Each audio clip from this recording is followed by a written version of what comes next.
Anda kembali di iNews Malam bersama saya, Mirfa Suri. Pemirsa, aksi heroik seorang bocah di Bandar Lampung saat menggagalkan kawanan penjamret terekam CCTV. Meski sempat terjatuh dari sepeda motor saat dikejar, namun kawanan pelaku berhasil kabur.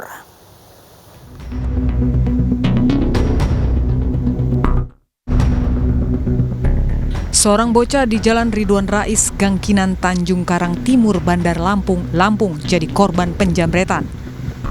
Aksi heroik bocah yang berusaha menggagalkan aksi para pelaku terekam CCTV. Dalam rekaman video CCTV, kawanan pelaku berjumlah 3 orang berboncengan mengendarai sepeda motor, merampas handphone korban yang sedang bermain game di teras rumahnya. Korban refleks mempertahankan handphone miliknya dan mengejar para pelaku hingga salah satu pelaku terjatuh dan melepas handphone korban. Kakak korban yang menyaksikan peristiwa ini mengaku sempat turut mengejar pelaku. Warga mulai ramai setelah para pelaku berhasil melarikan diri. Terus dia pura-pura dia nanya jam. Begitu dia belum ngomong, dia udah langsung ambil handphonenya, langsung kabur, dikejarlah adik saya langsung. Gitu. Terus saya ngeliat dari jauh itu, saya ngeliat adik saya lari itu, saya langsung ikut lari juga, langsung saya teriakin. Di situ langsung baru pada warga keluar gitu. Meski korban tidak melaporkan kejadian ini ke polisi, namun kasus ini kini ditangani Kepolisian Sektor Tanjung Karang Timur, Bandar Lampung. Dari Bandar Lampung, Andreas Afandi, iNews melaporkan. Aksi pencurian sepeda motor di kawasan Cilincing, Jakarta juga terekam CCTV. 2 sepeda motor milik penghuni kos raib dalam semalam.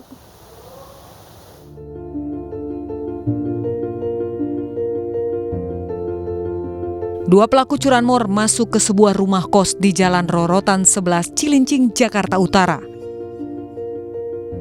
Setelah merusak rumah kunci kendaraan kurang dari 5 menit, 2 sepeda motor milik penghuni kos berhasil diambil kedua pelaku.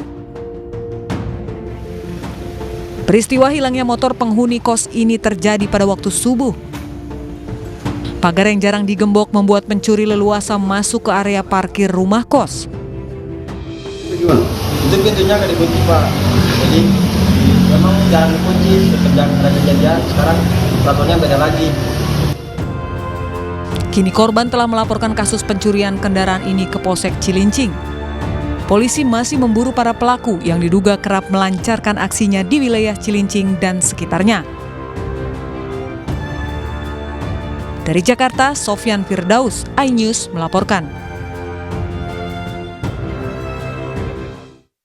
Kedapatan mencuri sejumlah besi proyek pembangunan JPO Stasiun Pondok Kopi, 3 pemuda ditangkap saat akan membawa barang curiannya ke dalam gerobak. Para pelaku berteriak dan menolak dibawa ke kantor polisi.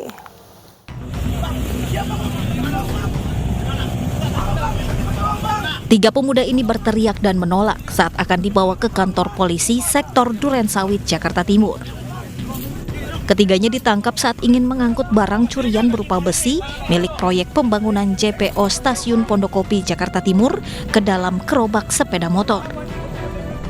Penangkapan ini berdasarkan laporan warga yang curiga dengan sejumlah pemuda, kemudian melapor ke kantor polisi.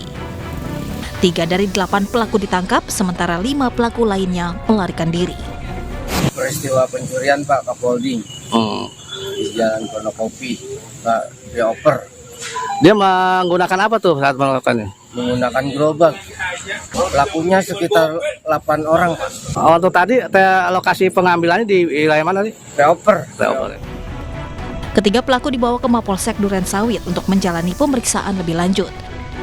Sejumlah besi dan gerobak serta sepeda motor pelaku diamankan sebagai barang bukti. Dari Jakarta, Miftahul Gani, iNews melaporkan.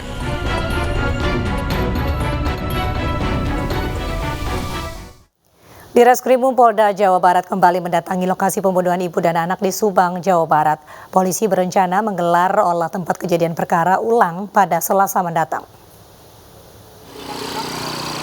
Tim Direktorat Reserse Kriminal Umum Polda Jawa Barat mendatangi lokasi pembunuhan ibu dan anak di Desa Jalan Cagak, Subang, Jawa Barat.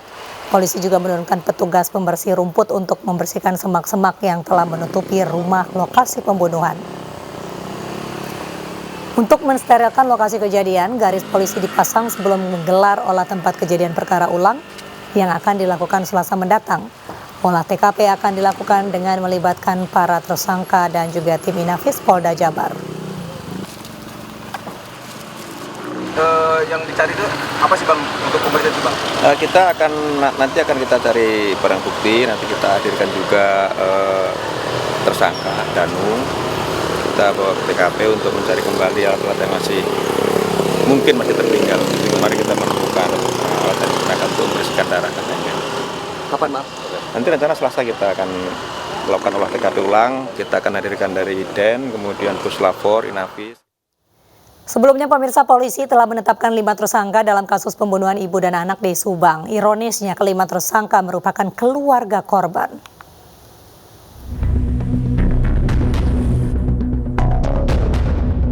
Polda Jawa Barat resmi menetapkan 5 tersangka dalam kasus pembunuhan ibu dan anak di Jalan Cagak, Subang, Jawa Barat. 5 orang yang ditetapkan tersangka yaitu keponakan korban Muhammad Ramdanu alias Danu, ayah sekaligus suami korban Yosef Hidayah, istri muda Yosef Mimin Mintarsih, dan 2 anak Mimin yaitu Arigi Reksa Pratama serta Abi. Namun dari 5 tersangka tersebut polisi hanya melakukan penahanan terhadap 2 orang yaitu Danu dan Yosef, sementara 3 tersangka lainnya hanya diberlakukan wajib lapor. Kuasa hukum para tersangka mempertanyakan alasan penetapan tersangka 4 kliennya tersebut. Pasalnya, ia menilai penetapan tersangka hanya berdasarkan pengakuan Danu. Yang kami sayangkan ada penetapan tersangka itu berdasarkan keterangan dari saudara Danu. Itu yang saya sayangkan.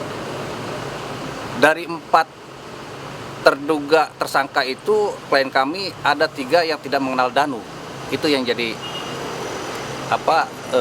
disayangkan, karena dari awal dari penyidikan bahwa Yosef, klien kami Yosef, Mimin, Arigi dan Abi itu tidak pernah melakukan tindak pidana, apalagi mengetahui. Pasca penetapan 5 tersangka atas kasus pembunuhan ibu dan adiknya, Yoris Raja Amanullah berziarah ke makam para korban di tempat pemakaman umum Istuning, Desa Jalan Cagak, Subang, Jawa Barat. Campur aduk ya, speechless sih. Jadi ada rasa gembira ada, sedih ada, kecewa ada, marah ada. Ya itu gimana nanti inilah dari kepolisian ya. Kita menyerahkan sepenuhnya kepada pihak kepolisian, dan kami dari pihak keluarga sangat percaya dengan profesionalisme dari Polda Jabar bisa mengungkap